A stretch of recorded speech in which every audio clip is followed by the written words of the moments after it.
Today in Musing, we're discussing a very pertinent, very pervasive problem in today's society, and that is depression.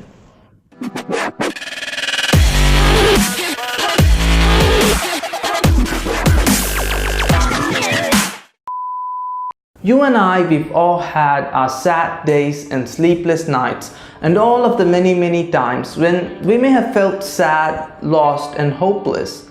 But is feeling depressed really the same as having depression? The sun rises in the morning and our feelings of being sad, lost and hopeless go away as our circumstances change for the better.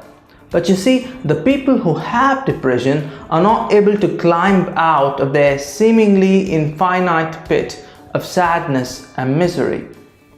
Clinical depression is a medical disorder. It remains with the depressed person for at least 2 consecutive weeks, constantly draining them of their energy and their ability to work, play, or even sleep properly. In other words, it refuses to let them live a normal, healthy life. Clinical depression has a lot of symptoms, like loss of interest in things that you normally like to do. For example, a painter who does not enjoy painting anymore, or a singer who does not like to sing anymore. It can also have physical symptoms such as fatigue, low energy and body ache, along with sleep disturbances, changes in appetite like eating a lot or eating very little all of a sudden, irritability, loss of confidence, feeling worthless or unreasonably guilty, and having constant thoughts of committing suicide. And if you have at least 5 of these symptoms, you should consider getting diagnosed by seeing a psychiatrist. Here's something very interesting about depression. It does not just lead to a bunch of behavioral changes. Depression leads to actual physical changes in the human body. You see, the people who have depression develop a smaller frontal lobe and hippocampus in their brains. It is also associated with the abnormal secretion or depletion of certain neurotransmitters in the brain, such as serotonin, norepinephrine, and dopamine, and hormone abnormalities such as high cortisol levels and deregulation of thyroid hormones.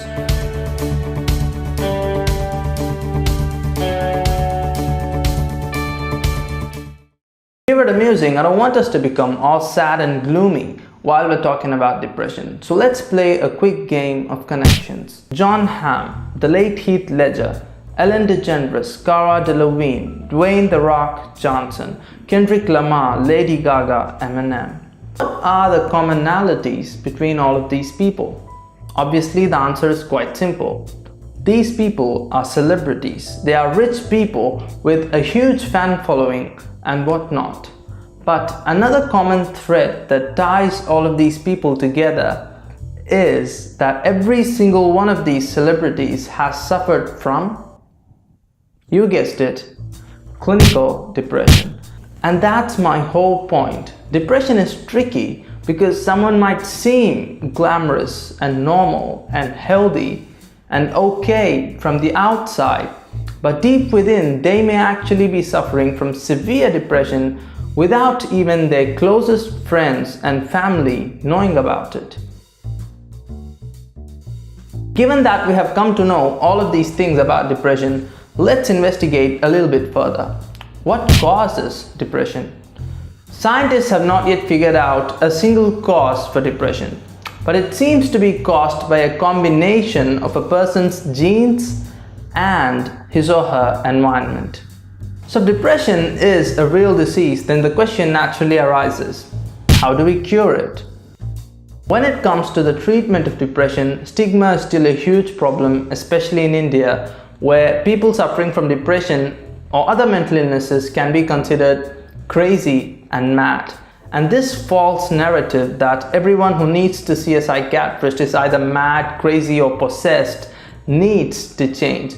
It is the exact reason why the people who are suffering keep suffering in silence. They are afraid to tell other people about their pain because they know that other people will not understand their pain, but rather instead they will judge them for their pain. Some studies estimate that on average people suffer for 10 years from depression before ever reaching out to someone else for help. If you know someone close to you that's suffering from depression, be there for them. Talk to them about it freely without judging them, and persuade them to go and see a psychiatrist.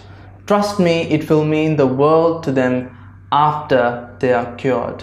If you think you yourself are suffering from depression, don't feel left out. Millions of people worldwide suffer from the same, and just know that you're not alone and it's not all your fault. Talk about it to someone you can trust. Don't be afraid of seeking help. It's okay to seek help. It does not mean that you're weak. It just means that you're human. And yeah, don't keep it all inside of you. And I urge you to please consider seeing a psychiatrist as soon as possible. And as always, see you next time.